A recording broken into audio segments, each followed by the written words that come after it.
गुरुवार का व्रत कथा। प्राचीन समय की बात है। किसी राज्य में एक बड़ा प्रतापी और दानी राजा राज्य करता था। वे प्रत्येक गुरुवार को व्रत रखता एवं भूखे और गरीबों को दान देकर पुण्य प्राप्त करता था। परंतु ये बात उसकी रानी को अच्छा नहीं लगता था। वह न तो व्रत करती थी और न ही किसी को एक भी पैसा दान देती थी और राजा को भी ऐसा करने से मना करती थी। एक समय की बात है, राजा शिकार खेलने को वन को चले गए थे।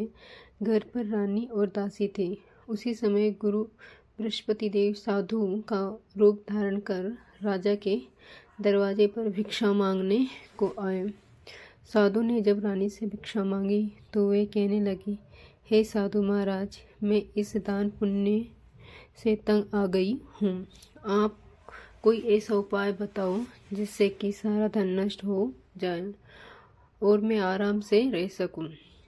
बृहस्पति देव ने कहा, हे देवी, तुम बड़ी विचित्र हो। संतान और धन से कोई दुखी होता है। अगर अधिक धन है तो उसे शुभ कार्यों में लगाओ, कुंवारी कन्याओं का विवाह करवाओ, विद्यालय और बाग बगीचे का निर्माण कराओ, जिससे तुम्हारे दोनों लोग सुधरे। परंतु साधु की इन बातों से रानी को खुशी नहीं हुई। उसने कहा, मुझे ऐसे धन की आवश्यकता नहीं है जिससे मैं दान दूं और जिसे संभालने में मेरा सारा समय नष्ट हो जाए। तब साधु ने कहा, यदि तुम्हारी ऐसी इच्छा है तो मैं जैसा तुम्हें बताता हूँ तुम वैसा ही करना। बृहस्पतिवार के दिन तुम घर को गोबर से लीपना, अपने केशों को पीली मिट्टी से धोना, केशों को धोते समय स्नान करना, राजा से हजामत बनाने को कहना, भोजन में मांस मदिरा खाना, कपड़े धोबी के यहाँ धुलने डालना। इसी प्रकार 7 बृहस्पतिवार करने से तुम्हारा समस्त धन नष्ट हो जाएगा। इतना कहकर साधु रूपी बृहस्पति देव अंतर्ध्यान हो गए। साधु के कहे अनुसार करते हुए रानी को केवल 3 बृहस्पतिवार ही बीते थे कि उसकी समस्त धन संपत्ति नष्ट हो गई। भोजन के लिए राजा का परिवार तरसने लगा। तब एक दिन राजा रानी से बोला, हे रानी, तुम यहीं रहो, मैं दूसरे देश को जाता हूँ, क्योंकि यहाँ पर सभी लोग मुझे जानते हैं, इसलिए मैं कोई छोटा कार्य नहीं कर सकता। ऐसा कहकर राजा परदेश चला गया। वहाँ वे जंगल से लकड़ी काटकर लाता और शहर में बेचता।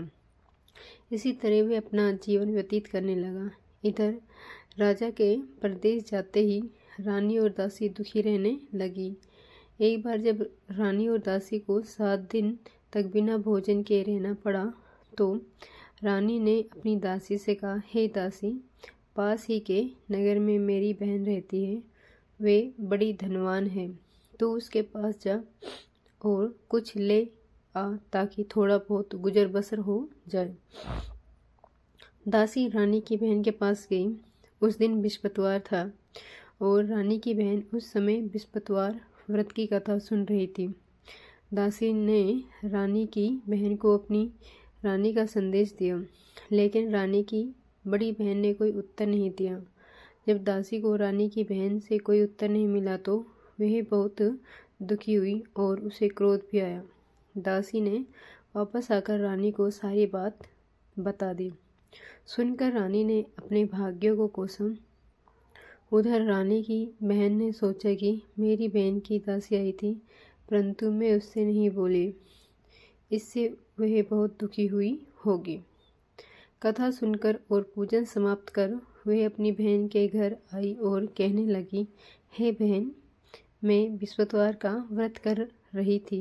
तुम्हारी दासी मेरे घर आई थी, परंतु जब तक कथा होती है तब तक न तो उठते हैं और नहीं बोलते हैं, इसलिए मैं नहीं बोली। कहो दासी, क्यों गई थी? रानी बोली, बहन, तुमसे क्या छुपाऊं? हमारे घर में खाने तक को अनाज नहीं था। ऐसा कहते कहते रानी की आंख भर आई। उसने दासी समेत पिछले 7 दिनों से भूखे रहने तक की बात अपनी बहन को विस्तार पूर्वक सुना दी। रानी की बहन बोली, देखो बहन, भगवान बृहस्पति देव सबकी मनोकामना को पूर्ण करते हैं। देखो, शायद तुम्हारे घर में अनाज रखा हो। पहले तो रानी को विश्वास नहीं हुआ, पर बहन के आग्रह करने पर उसने अपनी दासी को अंदर भेजा तो उसे सचमुच अनाज से भरा एक घड़ा मिल गया। ये देखकर दासी को बड़ी हैरानी हुई। दासी रानी से कहने लगी, हे रानी, जब हमको भोजन नहीं मिलता तो हम व्रत ही तो करते हैं, इसलिए क्यों न इनसे व्रत और कथा की विधि पूछ ली जाए ताकि हम भी व्रत कर सकें। तब रानी ने अपनी बहन से बृहस्पतिवार व्रत के बारे में पूछा। उसकी बहन ने बताया, बृहस्पतिवार के व्रत में चने की दाल और मुनक्का से विष्णु भगवान का केले की जड़ में पूजन करें तथा दीपक जलाएं, व्रत कथा सुने और पीला भोजन ही करें। इससे बृहस्पति देव प्रसन्न होते हैं। व्रत और पूजन विधि बतलाकर रानी की बहन अपने घर को लौट गई।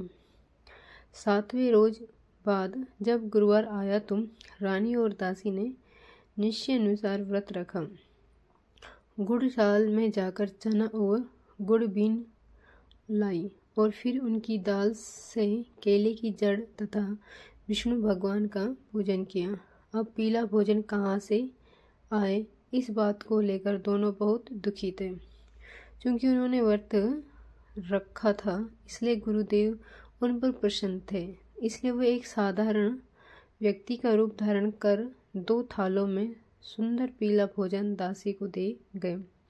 भोजन पाकर दासी प्रसन्न हुई और फिर रानी के साथ मिलकर भोजन ग्रहण किया।